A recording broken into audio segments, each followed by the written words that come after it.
क्यों क्यों media reading नहीं करते आप? जाओ यार, क्यों हराम खाने की आदत है?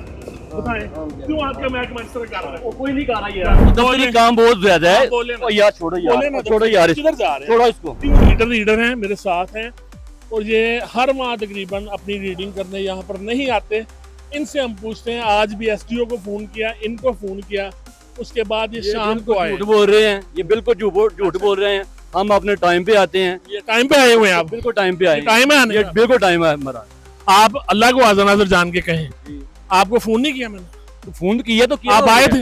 आप आए थे? दफ्तरी काम है। नहीं, आपने मुझे कहा कि हमें बैज नहीं मिला। दफ्तरी काम बहुत आप अल्लाह को आज़ा नाज़र जान के कहें। भाई यार, ये बात क्या होती है? अल्लाह इसको जान देनी है। क्या हुआ है? हाँ, तो दफ्तरी काम बहुत ज्यादा है। बोले ना। ओ यार छोड़ो बोले ना, यार, छोड़ो यार, किधर जा रहे हैं? छोड़ो इसको। क्यों क्यों जा रहे हैं? क्यों जा रहे हैं? क्यों जा रहे हैं? बताओ ना। जाओ काम करो, जाओ। आ जाओ, बताओ यार क्यों क्यों मीडिया रीडिंग नहीं करते आप? जाओ यार, क्यों हराम खाने की आदत है?